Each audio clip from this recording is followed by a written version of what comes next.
Radyo Publiko, Radyo Pilipinas. Sa bawat ani may dahon, balat at mga hiblang nauuwi lang sa basura. Pero inutusan ni Pangulong Ferdinand Marcos Jr. ang Department of Science and Technology na gamitin ang siyensya para gawing kabuhayan ang basurang agrikultural. Nagsaliksik ang DOST para maging sinulid ang mga hibla at maging telang maipagmamalaki ng mga Pilipino. Ang utos sa pamamagitan ng paggamit ng mga dati-rati ay tinuturing na agricultural waste, palaguin ang industriya ng tela, yung telang Pinoy. Last week, dumayo ang Pangulo sa Vintar, Ilocos Norte. Nasaksihan niya ang DOST training ng mga magsasaka sa pag-extract ng mga hibla. Rice farmer sa vegetable farmer po ako, pero nung nagkaroon kami ng benepisyo galing sa DOST po ay nagiging bamboo fiber extractor. Pati bamboo. Kasi madiling talaga. Ininspeksyon din niya ang DOST Yarn Production Center kung saan ginagawang sinulit ang mga hibla. May dagdag kita ang mga magsasaka at mga habi, pati mga may kapansanan, nakakahabi. Dati sa bahay lang siya. Ngayon, kumikita na siya. At nakakapagbigay siya ng pera sa kanyang magulang. Nung natutunan ko po yung paggawa, Sino nagturo nag-training po kami sa DOST. Sa DOST rin. Hindi lamang tela ang nakita ng Pangulo, kundi mga buhay na nabago at industriya ng telang muling naibangon. Dati, kahit yung raw material, ini-import natin hindi naman dapat kayang-kaya naman natin gawin. Kaya maganda na naitayo na natin itong mga processing center na ganito para dito na natin kinukuha lahat. Ito yung mga traditional namin na design. We're very happy na mabubuhay ulit ang industriyang ito. Sa buong bansa, tuloy-tuloy ang trabaho. Isa-isang inaayos sa mga bagay na magpapagaan sa buhay ng mga Pilipino. Mula basura, naging produkto. Mula siyensya, naging kabuhayan. Bit-bit ang mga bagong oportunidad sa mga Pilipino.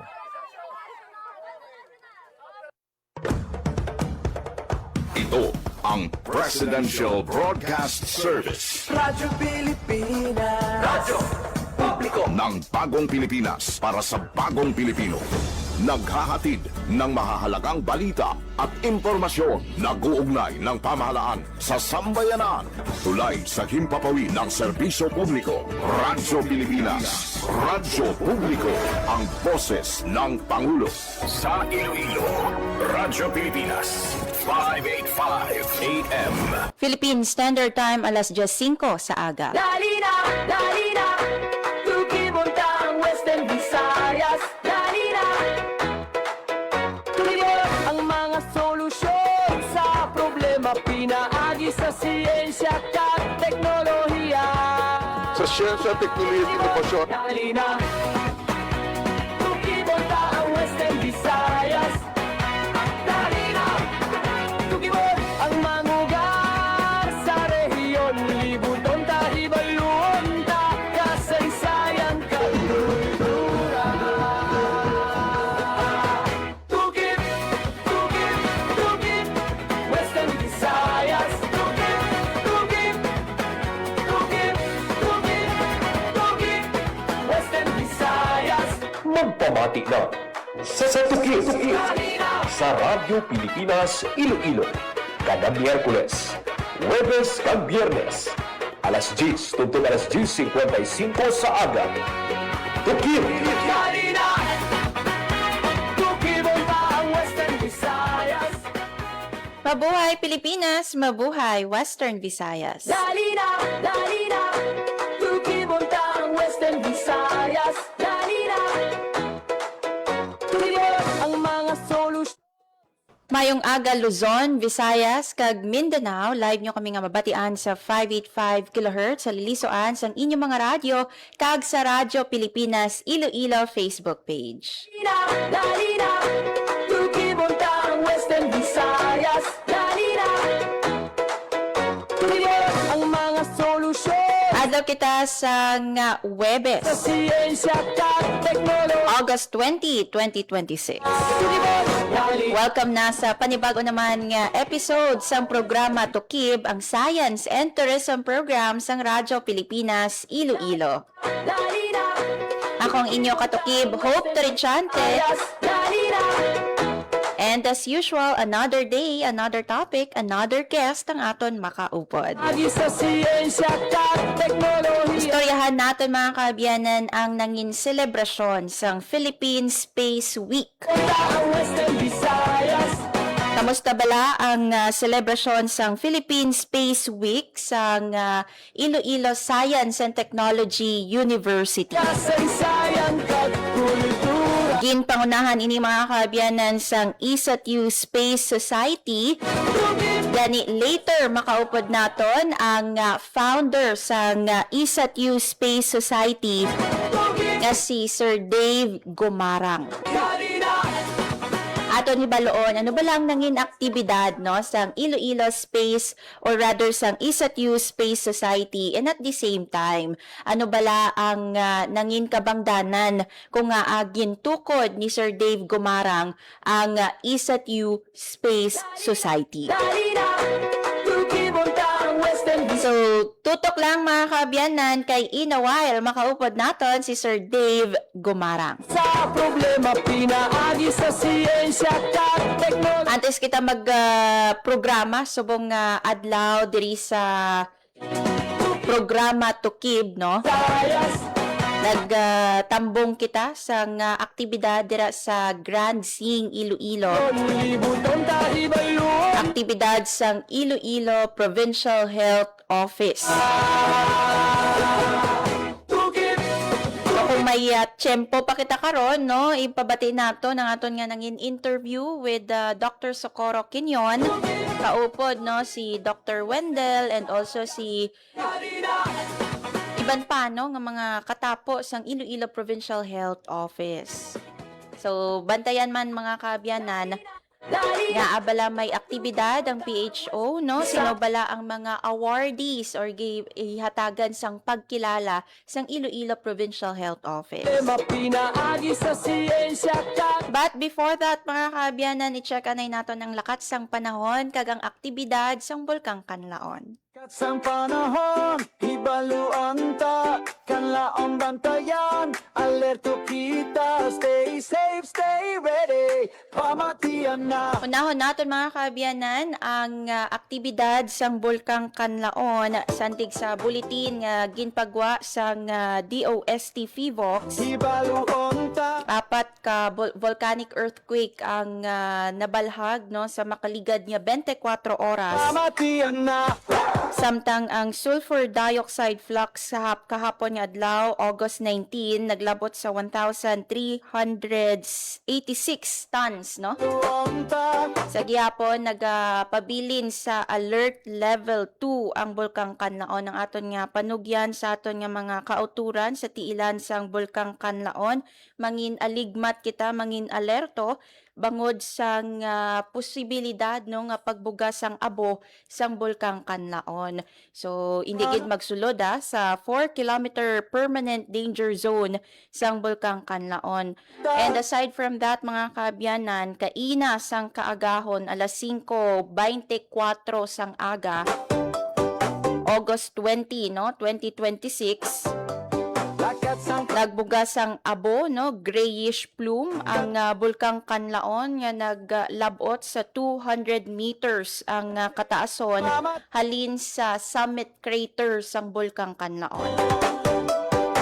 So padulong ini sa east Lakat sang panahon, sandig sa record no sang ayan, alerto kita, stay Kanlaon Volcano Observatory sa Sitio Old Fabrica sa La Castellana. So again, nagapabilin or prevailing sa gihapon ang alert level 2 sa Bulkang Kanlaon. Meanwhile, mga kaabyanan, i-check man nato ang lakat sang panahon. Pinaagi sa aton nga DOST Pag-asa. Kamusta yan ang mga weather disturbances nga gina-monitor sa mga katapos sang DOST Pag-asa. Diri sa aton sa syudad sang Iloilo makita nato no sirak ang haring adlaw. But portions of Luzon mga kaabyanan may deklarasyon sa gihapon no sang work suspension and class suspension bangod sang malain nga tiempo. So i-check naton with DOST Pag-asa kung bala kamusta na ang mga weather disturbances no diri sa Philippine Area of Responsibility. Stay safe, stay So ready. yari na sa aton nga piyak nga linya nga aton nga DOST Pag-asa Iloilo. Hi, good morning. Welcome sa Radyo Pilipinas. Hi, hello, good morning. Muna ang ating latest weather update para sa subong adlaw sang Webes, August 20, 2026. So, sa dokora na may dawa na lang kita nga bagyong ang ginamonitor, isa na dyan si Bagyong Neneng, na kung sa diin kay ginang alas 8 sang aga, ang iya lokasyon na yara sa may 450 km north of Itbayat, Batanes. May maximum sustained winds niya 45 km per hour near the center, kag gastanas nga up to 55 km per hour. Ang iya hulag ay pa north-northeast slowly. And then, ang isa ka bagyo nga yara sa sago sa atin nga par nga si Tropical Storm Saudel ay gina-estimate natin base sa mga available data nga ang iya lokasyon na yara sa may 2,800 km east of Eastern Visayas. May maximum sustained winds in nga sa 25 km per hour near the center, kag gastanas nga up to 90 km per hour. Ang iya hulag ay pa northwestward at 25 km per hour. So ang ining mga bagyong ginamonitor naton ay wala man ni sila ti direkta nga epekto sa aton diri sa Western Visayas.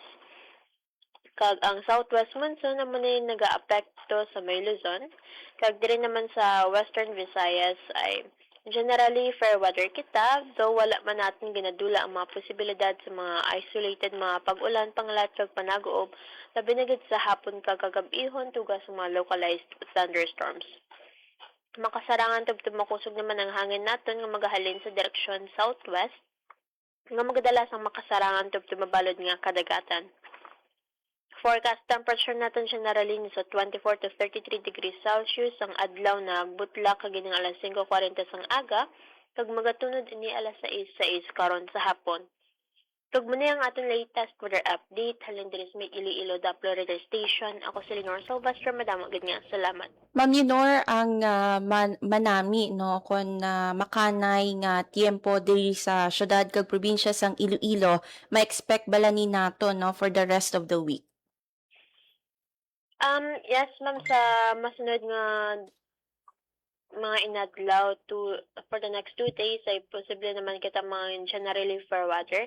And then pag abot weekend, Sunday, Monday, or kaya may ginamonitor kita nga bagyo daan si Tropical Storm Saudel sa sagwa sang atin nga par nga kung sa diin ay posible maka-apekto sa atin nga weather condition. Though hindi man siya maka-direktang apektado kita, posible niya lang mapa-enhance ang ating nga southwest monsoon nga amo na makadala sa mga pag-ulan diri sa atin. Yes, ang imo na lang siguro Ma'am Leonor no nga mapanugyan sa aton nga mga tagpalamati. Ang ano lang kita mag-continue lang kita mag-monitor sa atong weather update kag hindi lang kita magkalipat magdala permi sa aton nga payong or kalo protection natin sa init kag sa ulan, and then maghalong lang kita kag mag-aligmat permi. Yes, with that Ma'am Leonor Silvestre, madamo gid nga salamat, maayong aga. Welcome ma'am kag maayong aga man sa inyo.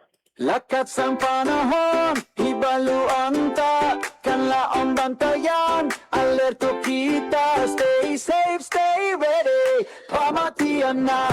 Stay safe, stay ready mga kaabyanan, pamatian ng mga updates sang DOST Pag-asa kag DOST Fivox dili sa programa Tukib kag iban pa nga programa sang Radyo Pilipinas Iloilo. Stay safe, stay ready, pamatian So hindi kita magpakampante mga kaabyanan no kung makita naton nga nagasirak ang haring adlaw no hindi kita magpakampante dala sa gihapon sang payong kaya posible sa gihapon ang pagtupa sang ulan. So that's it no para sa aton nga update gikan sa Pag-asa kag Fivox. Philippine Standard Time 10:16 sa aga. Sa aton nga pagbalik mga kaabyanan, aton na nga makaupod ang aton espesyal nga bisita. Ibaloon naton mga kaabyanan kung kamusta ang nangin selebrasyon no sang Philippine Space Week diri sa Iloilo Science and Technology University. Kay may ara sila mga kaabyanan nga isa ka organisasyon no ang ISATU Space Society. Sila ning nagpamuno sang aktibidad para sa Philippine Space Week diri sa Buluthuan no. So ibaloon naton kung ano ang mga nangin aktibidad no, ano ay hanang importansya sa selebrasyon sang Philippine Space Week, kag ano ang impact sini no sa aton nga mga pamatan-on. So makaupod naton in a while no sa aton nga pagbalik live via Zoom si Sir Dave Louie Gumarang. Bantayan mga kaabyanan sa pagbalik sang programa Tukib. Magandang araw, Dingdong Dantes po ito. Nakatira ka ba malapit sa dagat? Uy, sana all by the beach. Pero alam mo bang at risk kayo sa storm surge o daluyong ng bagyo? Storm surge ang tawag sa malalaking alon na nabubuo dahil sa malakas na hangin. At hindi lang ito basta-basta alon na. Pwede itong lumaki ng katumbas ng 2 palapag na bahay. Intense. Kaya naman, kung may banta ng storm surge sa inyong lugar, mag-evacuate na agad bago pa man dumating ang bagyo. Hindi na kailangan magpanik dahil #panatag ang may alam.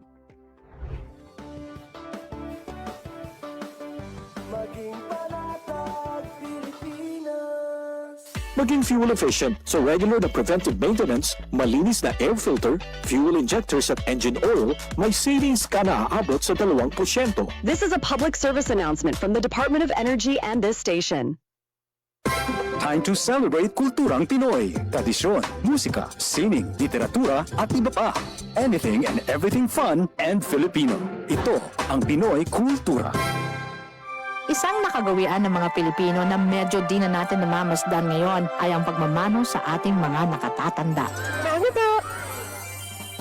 It's long been part of Philippine culture, a gesture of respect that involves saying mano po, then lightly touching one's forehead on the offered hand of an elder, whether your lola, lolo, nanay, tatay, ate, kuya, or mano po ninong, mano po ninong. It's practiced all year round as a form of greeting, usually upon entering an elder's house or attending family reunions. Mano na tayo next time we see our elders. Yan ang Pinoy Kultura because our culture is cool. Ang oras sa Radyo Pilipinas alas 10:19 sa aga. Dalina, Tukib ang Western Visayas. Sa gihapon mga kaabyanan, ini ang programa Tukib, ang Science and Tourism Program sang Radyo Pilipinas Iloilo. Naagi sa siyens. And as promised, makaupod nato ng aton espesyal nga bisita.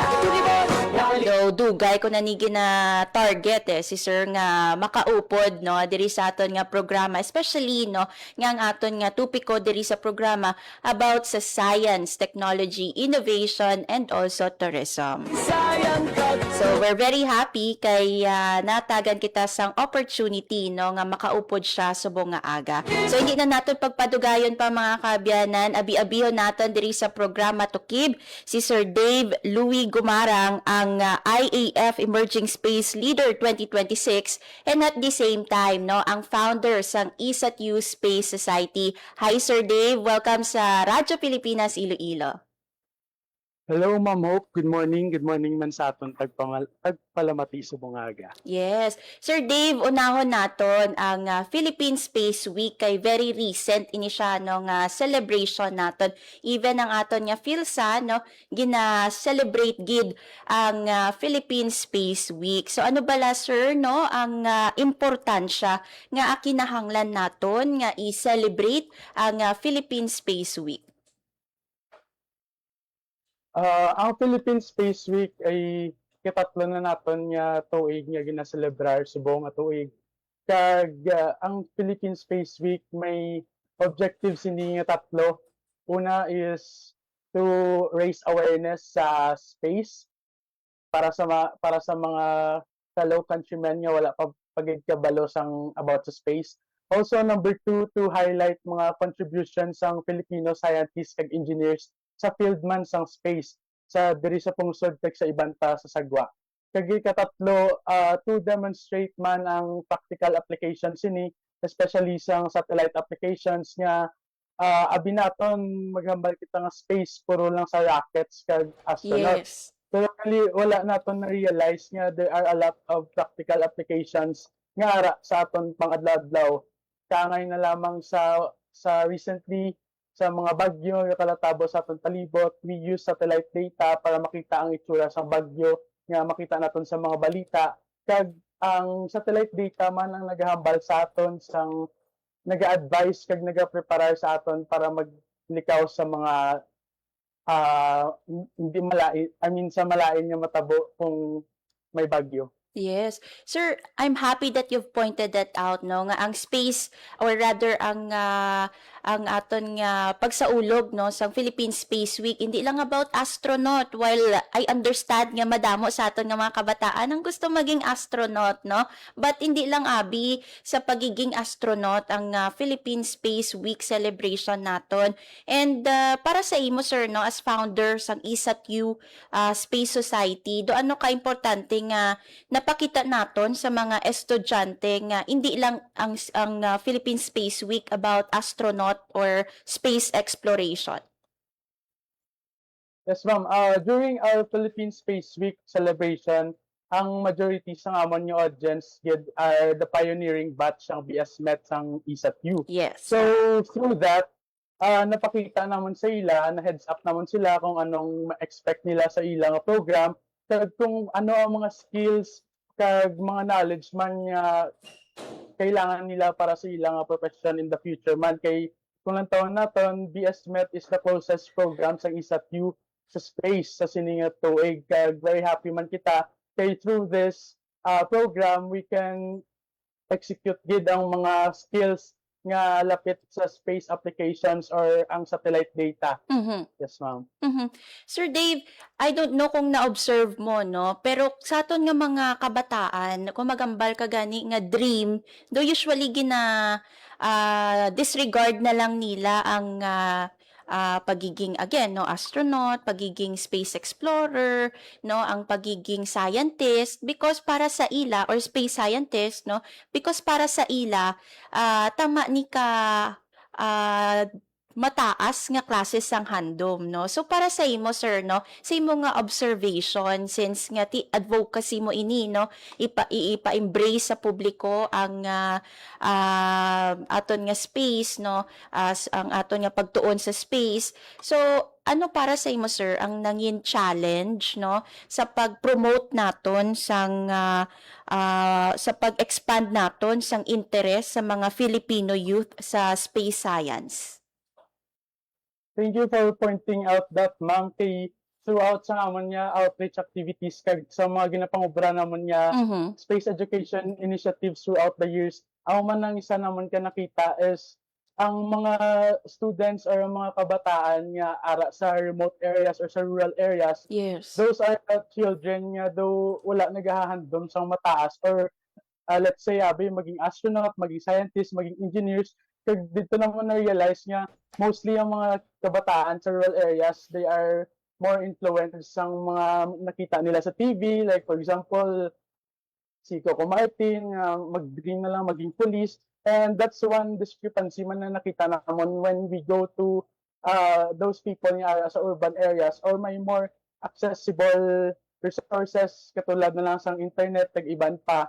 So nakita gid naman ang gap sa mga children from rural areas and urban areas, and that's one thing man nga we try to address sa ISAT-U to reach those areas nga hindi malabot sa resources about space.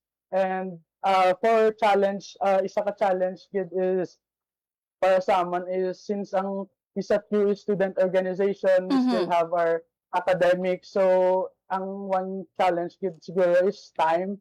Kay mostly ang ginobra naman sa ISAT-U Space Society is mostly for passion lang or for the love of the work lang gid. Kag kisado hindi man naman makommit ang tananam niya time Yes. since mayroon man kami studies kag eskwela pa man kami. Yes, ma'am. Yes. In other words, though limited lang, no? Since nga ang Yes, ma'am. organization, may ara lang gid siya sang specific audience man, no? So, hopefully, ma-expand pagid naton through, of course, your effort man, no? Nga magtukod sang Iloilo Space Organization, which is another organization outside of the Iloilo Science and Technology University. So, before naton istoryahan ina Sir Dave, no, tell us about yung mga activities nga conduct, no, sang Iloilo or rather ISAT-U Space Society sa ginhiwat, no, nga Philippine Space Week 2026. Yes, ma'am. Sure, ma'am. During the Philippine Space Week celebration sa ISAT-U, which was spearheaded by the ISAT-U Space Society, the Iloilo Space Organization, and the university's Climate Change and Environment Office man, kaupod man nato ng PhilSA. And during that event, we did lectures about space applications, careers in space, AI in space, Wow. Earth observation. So during that event, we also conducted project presentations from the winning research projects man sa ISAT-U Space Society and the Iloilo Space Organization, which was very recent lang gid. So during that time, we presented our projects with hopes nga ma-inspire man ng future generations ng ISAT-U students to develop man mga projects nga innovate which uses space data man, ma'am. Wow, no, amazing because at a student level nga klase sang organization kadamo, no, sang inyong inubrahan even for just a little time nga paghiwat, no, sang Iloilo Space Week 2026 na compress ninyo madamo sa mga activities, discussions, topics, no, nga na-discuss ninyo, and anong mga takeaways nga gusto ninyo, sir, no, baton or ma-accept sang aton nga mga estudyante nga nagtambong sa mga aktibidad nga ato? Ang pinaka-take away is especially that most of the audience are from DSMET, that everyone has a place in space yet, no matter your background, no matter your program, even though kung magambal kita space, mostly ginaisip scientists, engineers, but in fact, damo-damo sang field ang space. May kita nga space laws, which are mga Yes. regulations man kay sa space, kailangan man natin sa mga policies kag regulations para mag-regulate sang mga activities nga i-maintain ang peaceful use sang space. Also, aside from that, mayroon man kita mga other pagid nga fields under the umbrella sang space applications man. But during the event, one pagid nga takeaway nga hatag naman sa audience is that here in the Philippines, space applications is very vital sa aton man, sa aton as a Filipino, since we are the one who are vulnerable sa disasters, sa natural disasters. Yes. Kaya damo-damo kita mga practical applications ng space nga pwede gid naton magamit kag make the most out of it. Yes, And ma'am. perhaps amo ng mga kumbaga na-fail sang iban nga ma-realize, no, abi nila do nagagasto lang kita or ang mga organizations, institutions sa mga equipment for nothing, no, but they do not know nga ang mga satellites naton dako ang mabulig, no, sa disaster response, sa iban pa, no, nga mga area. So manami kay ang aton nga Iloilo or rather ISAT-U Space Society amat-amat ginapa-embrace ini sa aton nga mga pamatan-on. Sir, speaking of the organization, no, diri sa ISAT-U, ang ISAT-U Space Society, paano mo ini gintukod, no? Anong nagsulod sa imo nga utok nga gusto ko ni magtukod sang Space Society? Paano ang conception sini Sir Dave? During my first years ang nagsulod ko sa ISAT, I was looking for organization nga pwede ko ma-joinan. But, excuse me, during that time, though wala gid ko man nataypan yung organization, and during that time, daw mo gitong peak sang interest ko sa space. That was late senior high, then nag-graduate ko, then going first year college. So that time, we thought of why not make an organization that gathers similar people or like-minded individuals man. So during that time, I had my co-founder, Christian Dulos. We discussed everything during our first year. we would file the accreditation for the organization. But during that first year, wala kami ito nagdayon kay as a first timer or first time pa lang sa ISAT, wala ako pa idea sa mga offices and kung ano ang mga kailangan nga i-process.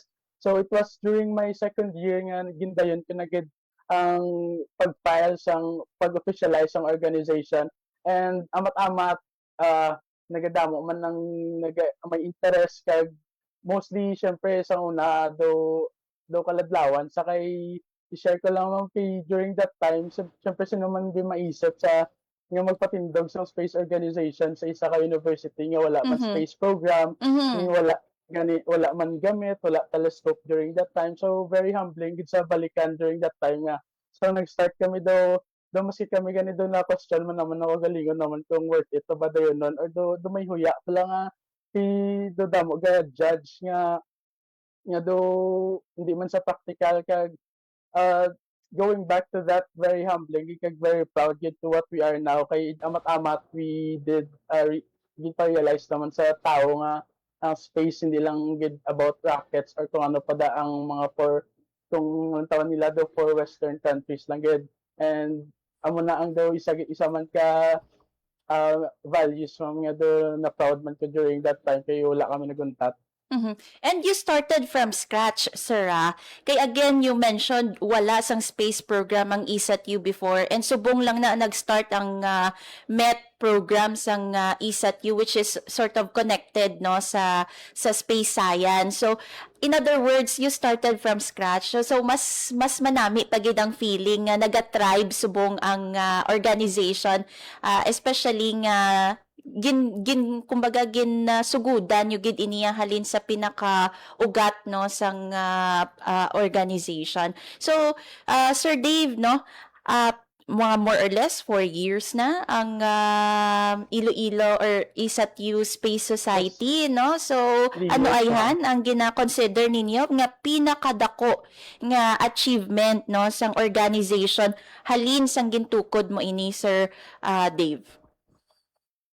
For me mo pinakadako gid siguro nga achievement for the organization is we were able to attend International Space Conference, which was last year November. That was Asia Pacific Regional Space Agency Forum, where we got the opportunity to present ang mga initiatives sa ginobra naman sa mga organization.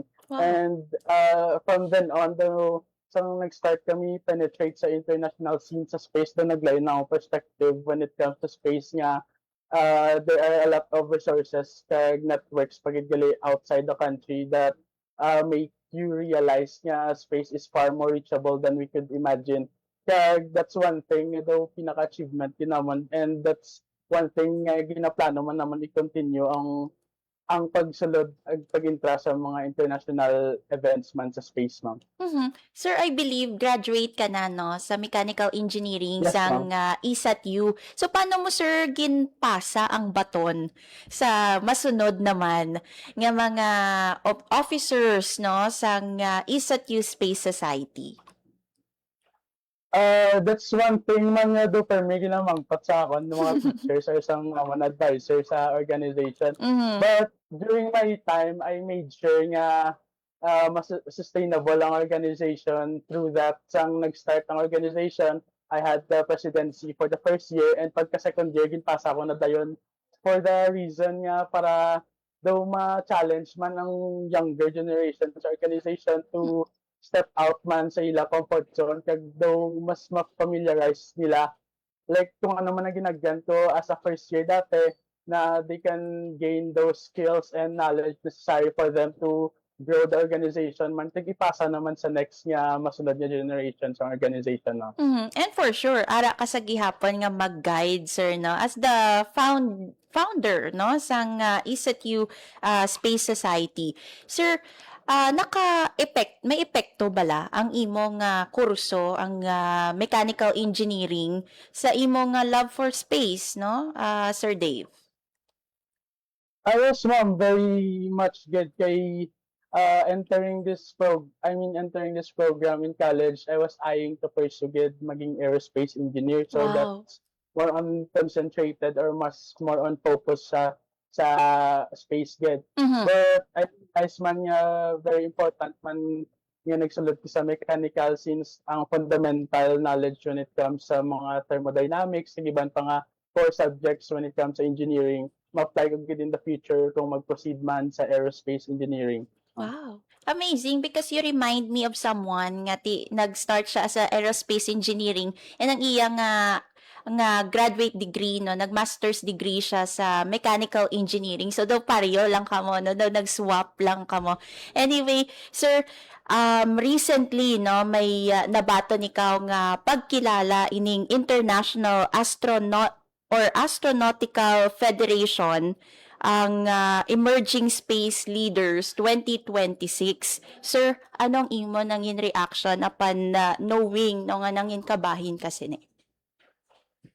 Reaction, syempre very surprised kid filing my application for that though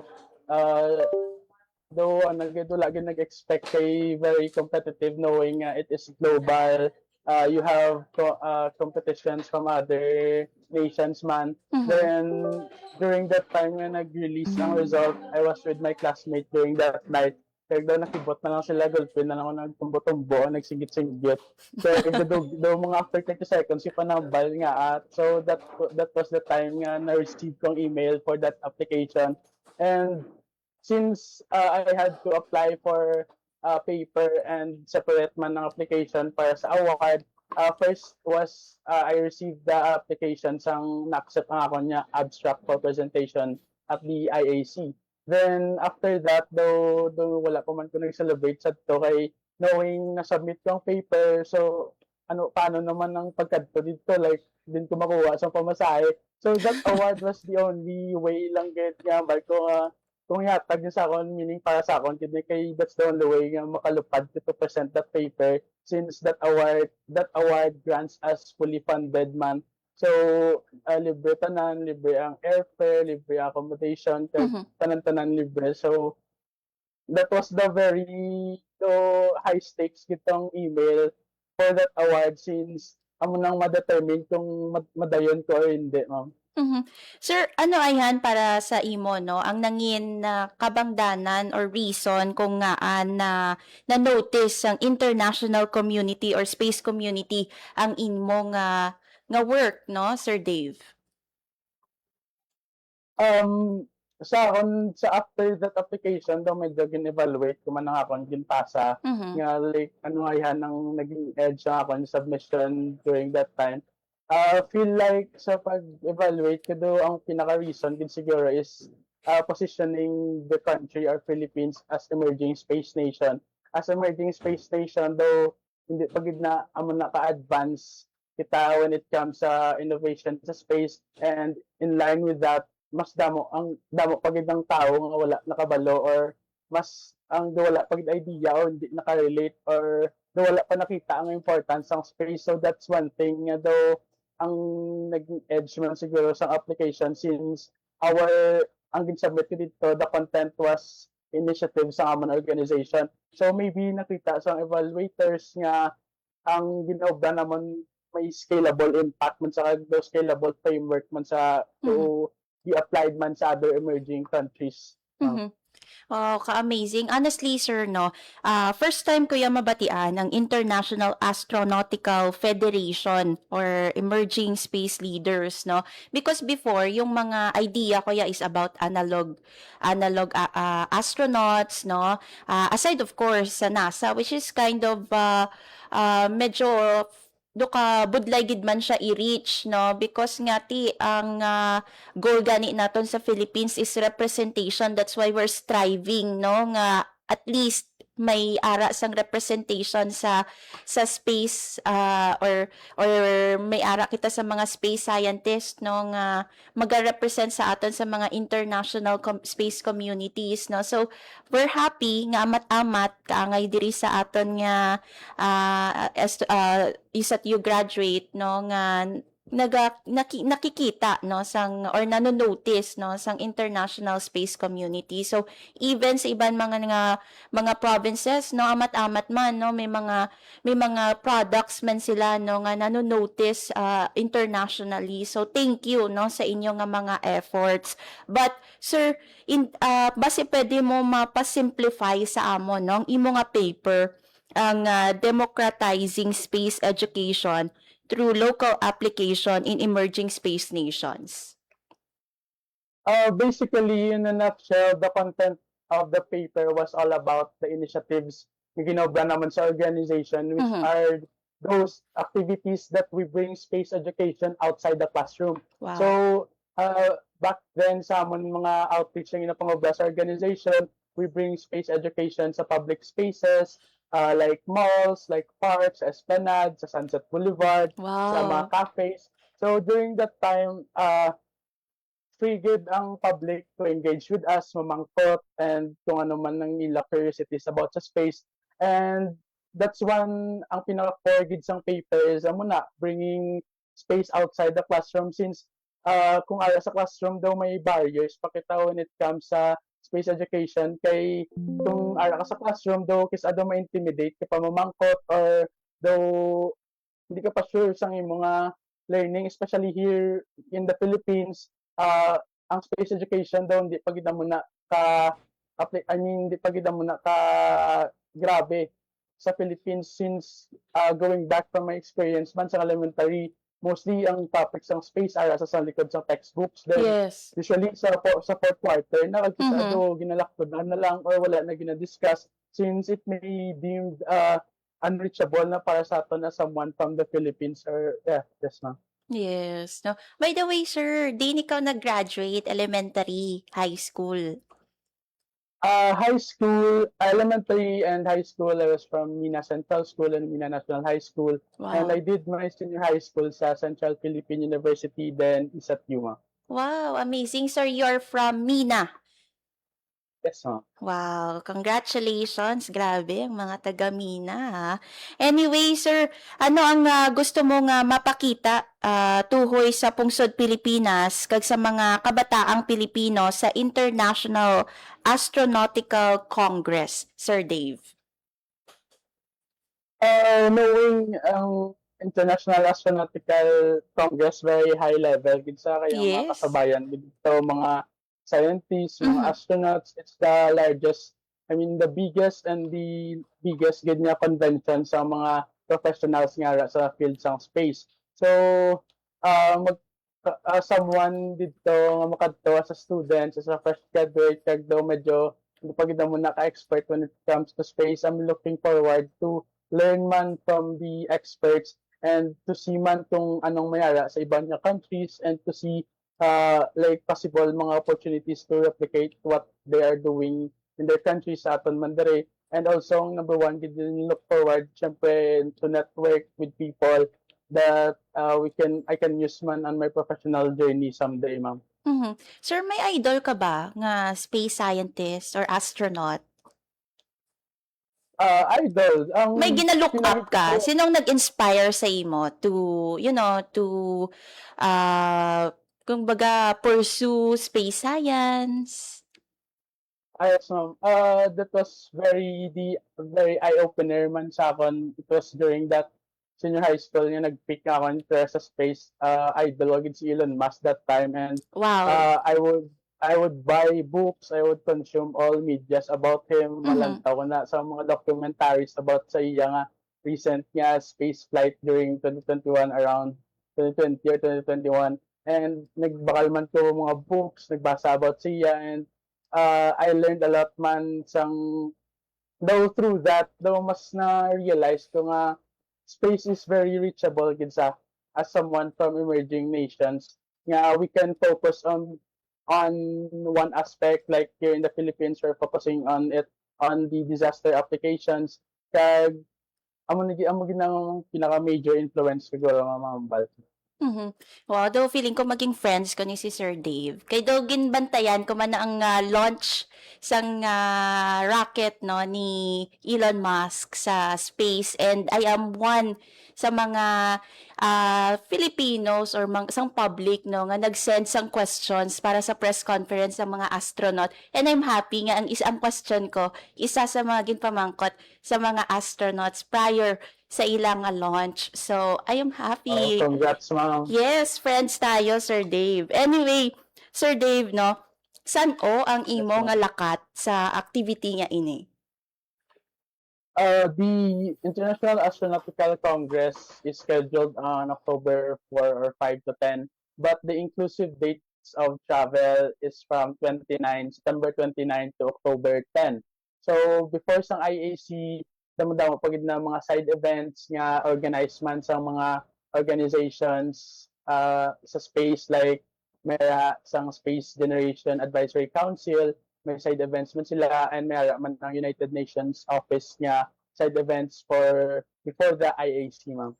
Wow. Sir, how ready are you? Ready ka na ba? Nakapreparar na ba si Sir Dave? Especially lapit na lang gid, no? Pila na lang gid kasi mana malakat ka na. Sa readiness, ma'am, though, man ready when it comes sa muna. But, so far, though, wala naman kailangan i-prepare since I've experienced man one time last year that I've said earlier, I had the opportunity to attend the international conference solo that time. So that time doon na-realize ko nga siguro ginpakadto man ko din nga solo kay do as preparation para sa muna. So during the last year's conference, I am supposed to be with other members and our advisor, but due to some conflict sa papers, ako na lang isa nagdayon, although personal expenses na lang to since daw na fail lang man niya travel documents. So gin-push through gito do ginambal gito kay sir nga though whatever happens malakat kaya since do ara na sa mindset ko ang kagdo pila na ka months ng preparations mo, then since during that time ang man nga time do damo ang bomb threat sa ISAT-U, so do nag-lessen nagidang time to process mga documents. So ang bago kay sir, personal lakat ko na lang ni, and thankful man ko sa ilang support kay ang that event was very eye-opener sa akon gid since isang Thursday nga na-question ko nga do na may intimidated ka pa kag noya ka pa since ikaw lang isa, then high level ang imo mga upod nga tao, then dira ko man na-realize after that conference nga maybe that was a preparation for me sa IAC, ma'am. Sir, I know no, i-represent mo gid kami well sa ginatawag gani no nga Olympics of Space no. So, congratulations, wala ka pa kalakat pero happy na kami no nga may ara sang Ilonggo nga magpadulong didto no para i-represent ang Pilipinas, and hopefully makita mo dito yung mga astronauts naton, mga space scientists naton. Probably, no, sanday Reid Wiseman, makita mo, no. Siguro last na lang, sir, sa pagbalik mo from the IAC 2026, anong gusto mo nga mapauli diri sa Iloilo or sa ISAT-U, no, about para sa Iloilo Science Technology University Space Society, para sa mga Ilonggos, and para sa Pilipinas, of course, Sir Dave. Aside sa cutting edge insights, ma'am, of course, ang pinagid ko number one na gina-look forward to bring home are the networks gid. Nga i-share ko man sa members of the organization, nga they can benefit man kay as for my experience during that last conference I attended, damo ko calling cards na collect. So, ang iban nagamit ko gid, and that's one thing I'm looking forward sa IAC, ma'am. Yes, excited naman ako for you, Sir Dave. For sure you will enjoy no sang congress sa sina nga event, isa kadako nga event no sang aton nga mga space enthusiast no. Sir Dave, madamo gid nga salamat sa imo nga oras or tiyempo diri sa Radyo Pilipinas Iloilo. Siguro mensahe na lang sa mga kabataang Ilonggo no nga perhaps i-consider ang career sa space science. Message to the Kabataang Ilonggo is step out of your comfort zone, get tired. Don't be afraid to take risks. Sound cliche, but at this time, just want to thank ma'am sa akong mga advisors sa Yes. organization, to Mayor Caicedo, to Ma'am Dereza, and to our new advisor also, Sir Jerome Azul, and to all the members of ESATQ Space Society. Thank you for continuing the legacy and for the hard work. Yes, ma'am. Yes. And again, thank you sir no sa tiyempo mo diri sa amon sa Radyo Pilipinas Iloilo. Again, isa ka dumog sa akon nga makaupod kaya subong adlaw diri sa programa to Kib. Sir Dave, maayong aga, bulahan ka. Thank you, ma'am, and good morning. Dali na, dali. Tukibon ang Western Visayas. Nabatian mga kabyanan si Sir Dave Louis Gumarang, Sa problema ang founder sang ESATQ Space Society.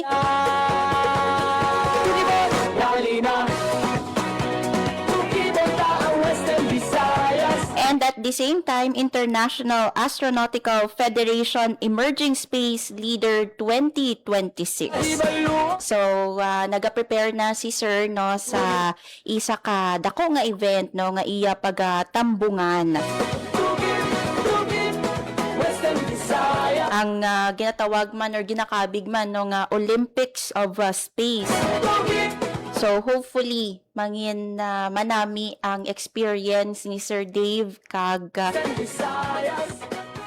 kabay pa no ma-enjoy niya gid ang iyang pag-represent sang Iloilo, sang Pilipinas sa or Southeast Asia sa event no Solusyon sa problema sa International Astronautical Congress.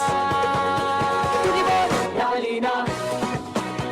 Tukibon ang Western Visayas. Dali na. Tukibon ang manguga. So ang ginapakita nga activities or initiatives no sang ESATQ Space Society nga pangunahan no ni Sir Dave Gumarang nagapakita sa aton sang mensahe no nga dapat yung space education ginahimo naton grassroots level para mas ma-expand pagid naton no ang ihibalo sang publiko tuhoy sa space no ang space education isa gid ina ka importante nga tikang parang mas mapaintindi naton sa mga pumuluyo nga ang space science is not only about astronauts no but also about satellite for disaster management no and etc. So madamos ang components mga kabyanan ng space science and we're happy nga may mga organizations like the ESATQ Space Society, ang Iloilo Space Organization and also ang PhilSA no nga nag-help sa mga Pilipino no nga i-achieve ang ilang dream about space science, mga space enthusiasts no. Iba na bigyan na give up na nila ang ilang fondness for space science because para sa ila space is very unreachable. But ang pinaagi sa mga efforts nila Sir Dave Gumarang ginapakita sa aton nga